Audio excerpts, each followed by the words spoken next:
అందరికీ నమస్కారం. కథల పల్లకి ఛానల్కి స్వాగతం. ఇప్పుడు మనం నీకోసమే నా అన్వేషణ పార్ట్ 99 విందాం. అమర్ మాట విన్న దేవ్ స్థాణువైపోయాడు. ఒక్క క్షణం ఆ సవాల్ తన వారివి కాకూడదని మనసులో గట్టిగా అనుకున్నాడు. మరో నిమిషం కుర్చీలో నుండి లేచి నిలబడి వెళ్దాం పద అన్నాడు అమర్తో. కానీ అమర్ వద్దు, అవి మన వాళ్ళ సవాల్ కాదేమో అని అనడంతో ఒకసారి చూసొద్దాం పద అంటూ ఇంకో మాటకు తావివ్వకుండా అక్కడి నుంచి బయటకు కదిలాడు దేవ్. దేవ్ వెనుక అమర్ కూడా మారు మాట్లాడకుండా బయటకు నడిచాడు. వీళ్ళు వెళ్ళేసరికి శవాలు మార్చరీ దగ్గరికి తరలించడంతో అక్కడికే వెళ్ళారు. మార్చరీలోకి అమర్ని వద్దని దేవ్ మాత్రమే వెళ్ళాడు. శవాల ముఖాలు బాగా కుళ్ళిపోయి ఉండడంతో ముఖాలను గుర్తుపట్టలేకపోతున్నాడు. కానీ ఆ శవాల రూపురేఖలు తన వాళ్లను పోలుండడంతో గుండె వేగం పెరిగిపోయింది దేవులో. కానీ అంతలోనే ఆడశవం ఒంటి మీద టాటూ గుర్తు లేకపోవడం గమనించిన దేవ్ కాస్త నిదానమై గుండె వేగం నార్మల్ అవుతుండడంతో బయటకు పరుగు తీశాడు. అంతవరకు ఆ శవాలు తమ వాళ్లవే అన్న ఊహకి దేవుకి ఎటువంటి వాసనలు రాకపోయినా అవి తన వాళ్లవి కాదని తెలిసిన మరుక్షణం అక్కడి వాసనకి కడుపులో దేవునట్టు అనిపించడంతో బయటకు రాగానే బళ్ళును వాంతి చేసుకున్నాడు.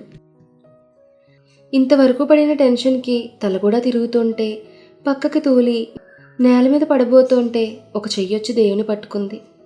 అది మరెవరో కాదు, నవ్య. అప్పటికే దేవు ఆలకం చూసి అతని కింద పడతాడేమో అనుకున్న అమర్ అతని దగ్గర పరుగు పెట్టాడు. కానీ అప్పటికే దేవు కింద పడకుండా పట్టుకున్న ఆమెను చూస్తూ నువ్విక్కడ అన్నాడు అనుమానంగా. నాకు కూడా ఇన్ఫర్మేషన్ వచ్చింది, అందుకే ఇటుగా వచ్చాను. సమయానికి దేవుని పట్టుకున్నానంది నవ్య.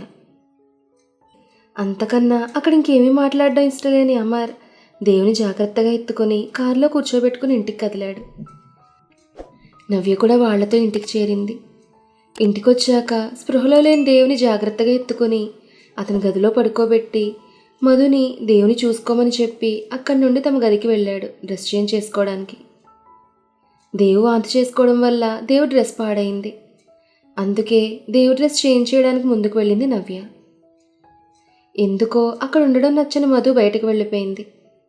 అది చూసిన నవ్య చిన్నగా నవ్వుకుని దేవుంటి మీద ఉన్న కోట్ తొలగించి షర్ట్ని కూడా రిమూవ్ చేసి తడిగుడ్డ తీసుకొచ్చి దేవు మెడ నుండి ముఖం వరకు క్లీన్ చేసింది. దేవుకంత దగ్గరగా ఉండేలా క్లీన్ చేస్తున్న నవ్యకి దేవుని అలా చూస్తుంటే ఏదోలా ఉంది. ఒత్తైన జుట్టు, షార్ప్గా ఉండే కళ్ళు, కోటేర లాంటి ముక్కు, నున్నని చెంపలు, సిగరెట్ అలవాటు లేకపోవడం వల్ల ఎర్రటి రంగులో ఉన్న వెల్లులాంటి పెదవులు. వాటిని చూడగానే ఆమె మనసు వాటిని అందుకోమని చెప్తోంటే అదే అవకాశం అన్నట్టుగా దేవు పెదవులకు దగ్గరగా తన పెదవులను చేర్చింది. అంతలో తలుపు తీసుకుని లోపలికి వచ్చిన అమర్ ఆమెను చూస్తూ ఏం జరుగుతోంది ఇక్కడ అన్నాడు గట్టిగా. దానితో ముద్దు మైక నుంచి బయటకు వచ్చిన నవ్య ఏం లేదు, జస్ట్ క్లీనింగ్ అంతే అంటూ చెంపలను తుడిచి క్లాత్ తీసుకుని అక్కడి నుంచి వెళ్ళిపోయింది. అమర్ తను చూసింది నిజమా లేక కళ అనుకుని అసహనంగా దేవుని చేరి అతని పక్కన కూర్చుని దేవు చేతిని తన చేతుల్లోకి తీసుకుని నాకు తెలుసు అక్కడున్నది నా వదిన బన్నీ కాదని, కానీ నీ అనుమానం తీరడానికి నీతో వచ్చాను అంతే తప్ప నాకు పూర్తి నమ్మకం ఉంది వాళ్ళు ఎక్కడో ఒకచోట క్షేమంగా ఉంటారని అంటూ కళ్ళల్లో తేలిన తడిని చేత్తో తుడుచుకున్నాడు. అప్పుడే దేవు కోసం పసుపు వేసిన వేడివేడి పాలు పట్టుకుని వచ్చిన మధు మనందరి ఊహలు నిజమై అక్క వాళ్ళు ఎక్కడో ఒక చోట క్షేమంగా ఉంటే మనకు అదే చాలనుకుంది తన మనసులో. సమీరా బన్నీ ఇద్దరూ మిస్ అయిన 3 నెలల తరువాత హలో మై డియర్ ఫ్రెండ్స్, నేను మీ ఆర్జే మీరా చక్రవర్తిని, ఎలా ఉన్నారు అంటూ ఓ తీయటి స్వరం ఎఫ్ఎం నుండి పలకరిస్తోంటే మండుటెండలో కూడా చల్లటి చినుకులు ఒంటిని చేరినట్టుగా ఫీల్ అవుతున్నారు వింటున్న వాళ్ళందరూ. ఏంటండి ఎలా ఉన్నారంటే ఎటువంటి రెస్పాన్స్ లేదు? ఓహో, మన బెంగళూరు ట్రాఫిక్లో ఇరుక్కుని ఎప్పుడెప్పుడు మీ గమ్యస్థానానికి వెళ్ళాలా అని ఎదురు చూసే స్థితిలో ఉన్నారా? సర్లేండి, త్వరగా ట్రాఫిక్ క్లియర్ అయిపోవాలని కోరుకుంటూ మీకోసం ఈ పాట అంటూ అల్లు అర్జున్ సాంగ్ ఒకటి ప్లే చేసి హెడ్ ఫోన్స్ తీసి టేబుల్ మీద ఉంచి పక్కన వాటర్ బాటిల్ తీసుకుని వాటర్ తాగి రిలాక్స్ అవుతుంటే మీరా అనే పిలుపుకు లిక్కిపడి పక్కకి తిరిగి చూసిందామె. అక్కడ కోపంగా కళ్ళు పెట్టుకుని తన్నే చూస్తున్న చైతన్యని చూసి తాగుతున్న వాటిని కంప్లీట్ చేసి, ఏమైందని కలారిచావు? కాస్తుండుంటే గుండె ఆగిపోయేదంది గుండె నిమురుకుంటూ. నీ ప్రాణాలు పోయేటట్లు నేను చెయ్యను కానీ నువ్వు చేస్తోందేంటి అన్నాడు కోపంగా అతడు ముందుకు నడుస్తూ. ఏం చేస్తున్నాను? నా వర్క్ చేస్తున్నాను నేను, అంతేగా అంది తాగిన వాటర్ బాటిల్ పక్కన పెడుతూ. ఇది నీ వర్క్ కాదు, కావ్య వర్క్. తను లేటుగా వచ్చే ప్రతిసారి తన వర్క్ నువ్వెందుకు చేస్తున్నావు అన్నాడు విసుగ్గా. అరే యార్, తనకేదో అర్జెంట్ వర్క్ ఉందట, అరగంటలో వస్తానని చెప్పింది. అంతవరకు తన డ్యూటీ నన్ను చేయమని అడిగింది, అందుకే అంటూ హెడ్ ఫోన్స్ చెవులకు తగిలించుకుంటూ ఉంటే ఆమె చేతిలో హెడ్ ఫోన్స్ లాక్కుని టేబుల్ మీద ఉంచి, ఈ పని బాలు చూసుకుంటాడు, ముందు నువ్వులే అంటూ ఆమెను కుర్చీలో నుండి పైకి లేపుతూ వి హ్యావ్ టు గో అన్నాడు. ఏమైంది? ఎందుకింత కంగారు పడుతున్నావు? ఇంతకీ మనం ఎక్కడికి వెళ్ళాలి అంది లేస్తూ. ఎక్కడికా? డాక్టర్ దగ్గరికి. నువ్వు మర్చిపోయినట్టున్నావు, ఈరోజు తమరికి డాక్టర్ అపాయింట్మెంట్ ఉంది అన్నాడు ఆమె 6 నెలల కడుపు వైపు చూపిస్తూ. తన కడుపు వైపు చూసుకొని అవును కదా అనుకుంది మీరా. సరే ముందు పద, మన అపాయింట్మెంట్ టైంకి వెళ్తామో లేమో, అసలే మన బెంగళూరు ట్రాఫిక్ చాలా అధ్వానంగా తయారైందంటూ ఆమె చేతిని పట్టుకుని లిఫ్ట్ వైపు తీసుకెళ్లాడు. లిఫ్ట్లోకి వెళ్ళాక, అయినా నువ్వు ఇతరుల గురించి తప్ప నీ గురించి నువ్వు ఆలోచించవా అన్నాడు చిరుకోపంతో చూస్తూ లిఫ్ట్ బటన్ ప్రెస్ చేస్తూ. లిఫ్ట్లోకి వెళ్ళాక చేతికున్న హ్యాండ్ బ్యాగ్ని సరిచేసుకుని పక్కనే నిలబడున్న అతని భుజం మీద తలపెట్టుకుని, నా గురించి ఆలోచించడానికి నువ్వు ఉన్నావుగా, ఇక నేనెందుకు ఆలోచించడం చెప్పు అంది నవ్వుతూ ఆమె. గొప్పేలే కానీ డాక్టర్ ఫైల్స్ అవి తీసుకొచ్చావా అన్నాడు బ్యాగ్ వైపు చూస్తూ. అంది తలను అలానే ఉంచి. అంతలో లిఫ్ట్ కిందకు వచ్చేసరికి చైతన్య నుండి దూరం జరిగి బ్యాగ్ సరిచేసుకుని ముందుకు నడిచింది. అప్పటికే చైతు క్యాబ్ బుక్ చేసి ఉంచడంతో క్యాబ్ వాళ్ళు ముందుకొచ్చి ఆగింది. వాళ్ళ ముందాగిన క్యాబ్ వైపు చూస్తూ, నీ బైక్ ఉందిగా, మళ్ళీ ఇదెందుకు దండగా అంది. నీకు ఇప్పుడు 6వ నెల, సో బైక్ మీద కన్నా క్యాబ్లో అయితేనే నీకు కంఫర్టబుల్గా ఉంటుందని క్యాబ్ బుక్ చేశానన్నాడు తను కూర్చుని మీరాకు చోటు చూపిస్తూ. నాట్ బ్యాడ్ అంది నవ్వుతూ చైతు పక్కన కూర్చుని. ఇంత కష్టపడి నువ్వు బేబీని క్యారీ చేస్తూ ఉంటే నీ గురించి ఆ మాత్రం ఆలోచించకపోతే ఎలా చెప్పు అన్నాడు నవ్వుతూ చైతు. బాగానే మాటలు నేర్చుకున్నావు అంది అతని చేతిని తన చేతితో చుట్టేసి తలను అతని భుజం మీద వాల్చుతూ. నీలా కాకపోయినా కొంతైనా నేర్చుకోవాలి కదా అన్నాడు నవ్వుతూ. ఇద్దరి నవ్వుల మధ్య హాస్పిటల్ వచ్చేసింది. క్యాబ్ వాళ్ళకి డబ్బులు పే చేసి మీరాని జాగ్రత్తగా కిందకి దించి హాస్పిటల్లోకి నడిచాడు అతను. అతడి కేరింగ్ చూస్తూ చిన్నగా నవ్వుకుంది మీరా. ఇద్దరూ గైనిక్ డాక్టర్ రూమ్ ముందుండే కుర్చీలో కూర్చునున్నారు. మీరా బ్యాగ్ నుండి ఫైల్ తీసి అన్నీ చెక్ చేస్తోంది. అంతలో వాళ్ళ పక్కన రోజుల పాపాయిని ఎత్తుకుని కూర్చునుంది ఒక తల్లి. ఆమె చేతుల్లో పాపాయిని చూస్తూ, మీరా నీకు పుట్టే బేబీ కూడా అలానే ఉంటుందా అన్నాడు మెరుస్తున్న కళ్ళతో చైతు. అఫ్కోర్స్ అంది మీరా నవ్వుతూ. ఆ చిట్టి పాపాయిని చూస్తున్న అతని వైపు చూసిన పాపాయి తల్లి, మీ భార్య కూడా ఇలాంటి బేబీనే కంటుందిలేండి, కంగారు పడకండి అంది నవ్వుతూ సమీర బేబీ బంప్ వైపు చూస్తూ. దానికి చైతు చిన్నగా షై అవుతుంటే మీరా ఆమె చేతులున్న పాపాయి వైపు చూసి చిన్నగా నవ్వింది. అంతలో వారు వంతు రావడంతో ఇద్దరు లోనికి వెళ్ళారు. డాక్టర్ మీరాని చెక్ చేసి, ఆలోకి మీరు మీ కడుపులో ఉన్న పాపాయి ఇద్దరు బాగానే ఉన్నారు, కానీ కాస్త మీ స్ట్రెస్ తగ్గించుకోండి అని చెప్పింది. చైతు వైపు చూసామే. అలా చెప్పమని చైతు చెప్పాడా మేడం అంది మీరా చైతు వైపు చూసి. అవును, నేనే చెప్పమన్నాను, ఎందుకంటే నేను చెప్పినా నువ్వు వినడం లేదు కదా. ఏమంటారా ఆంటీ అన్నాడు నవ్వుతూ చైతు. డాక్టర్ చైతు మదర్కి చైల్డ్హుడ్ ఫ్రెండ్. వాడు చెప్పమండం కాదు కానీ నువ్వు కాస్త స్ట్రెస్ తగ్గించుకుంటే మంచిదని నాకే అనిపించింది మీరా అంది నవ్వుతూ డాక్టర్ మాలతి. సరే డాక్టర్ అని అక్కడి నుంచి బయటకు వచ్చేసారు ఇద్దరు. అంతలో ఇందాక మాట్లాడిన పాపాయి తల్లి, ఎలా ఉంది మీ వైఫ్కి అంది చైతు వైపు పలకరింపుగా చూస్తూ. షీఈస్ గుడ్ అండి అన్నాడు చైతు. మీరా ఆమె వైపు చూసి, నేను తన వైఫ్ని కాదండి, తను నాకు మంచి స్నేహితుడు అంతే అంది నవ్వుతూ, పాపాయిని ముద్దాడి వదిలి ముందుకు కదులుతూ. అవునా, కానీ అలా కనపడడం లేదే అన్నట్టు చూసింది ఇద్దరి వైపు ఆమె అనుమానంగా. బయటకు నడుస్తున్న మీరా వైపు చూస్తూ, ఇప్పుడు ఆమెకు చెప్పడం అవసరమా అన్నాడు చైతు. అవసరమే అంది మీరా భుజాలు ఎగరేస్తూ. ఏమైంది ఇప్పుడు ఆమె నిన్న వైఫ్ అంటే అన్నాడు మూతి ముడుచుకొని. అలా అనడం తప్పు, అందుకే ఆమెకు అర్థమయ్యేలా చెప్పానంది మీరా. ఇందులో తప్పేముంది? నీకు కడుపు చేసిన వ్యక్తి నిన్ను వదిలి దూరంగా వెళ్ళిపోయాడు.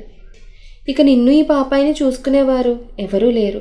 అది నేనవ్వాలనుకుంటున్నాను.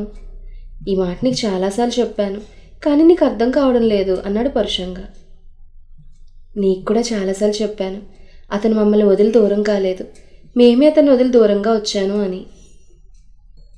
బాగుంది, ఏ రాయి అయితేనేమి పళ్ళు రాళ్ళు కొట్టుకోవడానికి అన్నట్టు ఏదైనా ఒకటేగా అన్నాడు చిరుకోపంగా.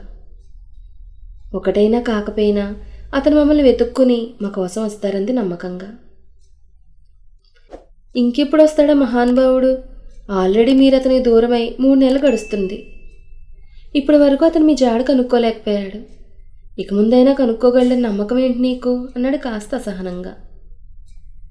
ఒకరి మీద నమ్మకం అనేది ఇంకొకరు చెప్పేది కాదు, అలా అని చెప్పలేంది కాదు. అయినా నాకు అతనిపై పూర్తి నమ్మకం ఉంది.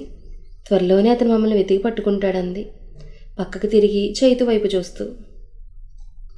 చైతు కళ్ళలో నీళ్లను చూసిన మీరా అతని చేతి దగ్గరికి తీసుకుని, చూడు చైతు, నువ్వు నాకు ఇప్పటికీ ఎప్పటికీ మంచి స్నేహితుడివే. నీకు అర్థమయ్యేలా చెప్పాలంటే నువ్వు నా లైఫ్లో ఒక పార్ట్వి మాత్రమే, ఎప్పటికీ లైఫ్ పార్ట్నర్వి కాలేవంది. ఇదే నిజం అన్నట్టుగా కళ్ళార్పుతూ. చైతు తన కళ్ళలో నీళ్ళని తుడుచుకొని, సరే నీ పిచ్చి నమ్మకాన్ని నేనెందుకు కాదనాలి, కానీ ఇది గుర్తుపెట్టుకో, నా ఈ లిటిల్ ప్రిన్సెస్ భూమి మీదకి వచ్చేవరకే నీకు ఛాన్స్ ఉంది. తర్వాత మాత్రం నేను అస్సలు ఒప్పుకోను. ఎందుకంటే తండ్రి లేని బిడ్డ అంటే లోకం ఎలా చూస్తుందో నాకు తెలుసు కాబట్టి. సో నా ప్రిన్సెస్ బయటకు వచ్చిన మరుక్షణమే తన బర్త్ సర్టిఫికేట్ మీద తండ్రిగా నా పేరుంటుంది, అండర్స్టాండ్ అంటూ క్యాబ్ రావడంతో మీరా లోపల కూర్చోమని సైగ చేశాడు. చైతు మానసిక పరిస్థితి అర్థం చేసుకున్న మీరా ఇంకేం వాదించకుండా వెళ్ళి క్యాబ్లో కూర్చుంది. చైతు కూడా ఆమె పక్కన కూర్చుని బ్యాగ్ నుండి బిస్కెట్స్ తీసి ఆమెకు ఆఫర్ చేశాడు. వద్దంటున్నా కూడా, నువ్వు ఫుడ్ తిని చాలా టైం అయింది, ఏదో ఒకటి తినాలంటూ ఆమెకు బలవంతంగా తినిపించాడు. చైతు ప్రేమను చూసి పొంగిపోయింది మీరా. అందుకే చైతు భుజం మీద తల అంచి, నువ్వు పర్ఫెక్ట్ ఫ్రెండ్వి అంది నవ్వుతూ. ఇప్పుడు ఫ్రెండ్ని, త్వరలో మాత్రం హస్బెండ్ని అనుకున్నాడు చైతు తన మనసులో. చైతు తల్లి సిటీలోనే పెద్ద ఇంటీరియర్ డిజైనర్. ఆమె కాలేజ్ రోజుల్లో ఒకరిని ప్రేమించి మోసపోయింది. ఫలితం చైతు పుట్టుక. పెళ్లి కాకుండా తల్లైనందుకు సమాజమే కాకుండా ఇంట్లో వాళ్ళు కూడా ద్వేషించడంతో పుట్టిన బిడ్డను తీసుకుని ఇంటి నుంచి బయటకు వచ్చేసింది. ఎవరేమన్నా తన ఆత్మవిశ్వాసాన్ని వదలకుండా బిడ్డను సింగిల్ మదర్గానే పెంచి పెద్ద చేసింది. చైతు ఇంజనీరింగ్ చదివినా తన అభిలాషపరంగా ఎఫ్ఎం రేడియోలో ఆర్జేగా వర్క్ చేస్తున్నాడు. లక్షల్లో వచ్చే జీతాన్ని వదులుకుని వేలల్లో వచ్చే జీతంతోనే ఆనందంగా గడుపుతున్నాడు అతను. అందులోనే అతని తృప్తి మరి. ఆ ఎఫ్ఎం రేడియోలో 3 నెలల ముందు జాయిన్ అయింది మీరా చక్రవర్తి. ఆమె కూడా సింగిల్ మదర్ అని తెలిసి ముందు జాలిపడి ఫ్రెండ్ అయిన అతను త్వరలోనే మీరా వ్యక్తిత్వానికి ఆమెతో ప్రేమలో పడిపోయాడు. అది కూడా ఆమెకు 4 రోజుల క్రితమే చెప్పాడు తను పెళ్లి చేసుకుంటానని. కానీ మీరా చైతు మాటలు సున్నితంగా తిరస్కరించి, నువ్వెప్పటికీ నా స్నేహితుడు మాత్రమే అని చెప్పేసింది. అయినా ఆశ చావక ఆమె వెంటే పడుతున్నాడు చైతు. కొద్దిసేపటికి ఇద్దరు మీరా ఇల్లు చేరారు. ఆ ఇల్లు ఊరికి కాస్త దూరంగా ఉండే ఒక కాలనీలో ఉంది. సిటీలో ఉండే ట్రాఫిక్, పొల్యూషన్, రణగుణ ధ్వనులు లాంటివి ఏమీ లేకుండా ఇటు చూసినా పచ్చని చెట్లతో చాలా ఆహ్లాదకరంగా ఉంది ఆ కాలనీ వాతావరణం. అందుకే మీరా అక్కడ ఇల్లు తీసుకుంది. వీళ్ళిద్దరూ క్యాబ్ నుండి కిందకి దిగుతుంటే వాళ్ళకి ఎదురొచ్చిన చిన్నారి బన్నీ మీరా కాళ్ళను ప్రేమగా చుట్టేశాడు. తన కాళ్ళను చుట్టుకున్న బన్నీని ప్రేమగా ఎత్తుకుంటూ అతని బుగ్గలను ముద్దు పెట్టుకుంది మీరా, అలియాస్ సమీరా. మీరా ఎత్తుకున్న బన్నీ వైపు చూసి, వాడి కిందకు దించు తల్లి, ఈ సమయంలో అంతటి బరువును మోయకూడదంటూ వచ్చింది వసంత. పర్వాలేదమ్మా అంటున్న సమీరను వారిస్తూ ఆమె చంకలో ఉన్న బన్నీని ఎత్తుకున్నాడు చైతు. చైతు ఎత్తుకోగానే అతని మెడ చుట్టూ చేతులు వేసి, నా కోసం ఏం తెచ్చావు అంటూ అడగడం మొదలుపెట్టాడు బన్నీ. నీకోసం అంటూ 2 జేబులు వెతికి 2 పెద్ద పెద్ద డైరీ మిల్క్ చాక్లెట్స్ తీసి బన్నీ చేతిలో ఉంచాడు చైతు. అవి చూసిన చైతు హే అంటూ అతని బుగ్గల్ని కిస్ చేసి థ్యాంక్స్ చెప్పి కిందకి దిగి ఇంట్లోకి పరుగు పెట్టాడు. ఏంటిది చైతు, వాడు అడిగినప్పుడల్లా ఇలా చాక్లెట్స్ ఇచ్చి గారాబం చేస్తే ఎలా అంది మీరా. ఇచ్చింది చాక్లెట్స్ మాత్రమే, ఏదో ఆకాశాన్ని తీసుకొచ్చి వాడు చేతుల్లో పెట్టినట్టు ఏంటా గోలా, ముందు లోపలికి పద అన్నాడు ఆమె చేతిని అందుకుంటూ. నువ్వేమిచ్చావని కాదు, అది వాడిని పాడు చేస్తుందని నా బాధ అంది నొచ్చుకుంటూ మీరా. ఏం కాదు ముందు పద అంటూ, ఆంటీ ఈరోజు టిఫిన్ ఏం చేశారు అన్నాడు వసంత వైపు చూస్తూ. నువ్వు వస్తున్నావని తెలిసి నీకోసం గారెలు వేశాను, పద పెడతాను అంది వసంత వాళ్ళు వెనకే లోపలికి నడుస్తూ. వావ్ యమ్మీ, మా ఆంటీ సో స్వీట్ అన్నాడు నవ్వుతూ లోపలికి నడుస్తూ. అంతలో గదిలో నుండి బయటకు వచ్చాడు చక్రవర్తి. వాళ్ళని చూస్తూనే, డాక్టర్ ఏమన్నారు, బేబీ బాగుందా అని అడిగాడు. మీ మనవరాలు చాలా హెల్తీగా ఉందంట అంకుల్, మీ అమ్మాయి కాస్త రెస్ట్ తీసుకుంటే ఇంకా హెల్తీగా ఉంటుందని మరీ చెప్పింది డాక్టర్ ఆంటీ అన్నాడు నవ్వేస్తూ చైతు. మేం కూడా అదే చెప్తున్నాం, రెస్ట్ తీసుకో తల్లి అని, చెప్తే వినదు కదా నీ ఫ్రెండ్ అంది ప్లేట్లో గారెలు పట్టుకుని వచ్చిన వసంత. చెప్పు ఊరుకుంటే చాలదా ఆంటీ, చేసేలా చెయ్యాలి అన్నాడు ఆమె చేతిలో గారెల ప్లేట్ అందుకుంటూ. అదేదో నువ్వే చెయ్యి అంటూ మళ్ళీ లోపలికి వెళ్ళిపోయింది, గారెలు మాడిపోతున్నాయేమో అని.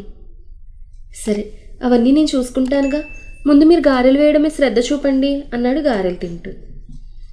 నేను ఫ్రెష్ అయ్యి వస్తానని చెప్పి లోపలికి వెళ్ళిపోయింది మీరా.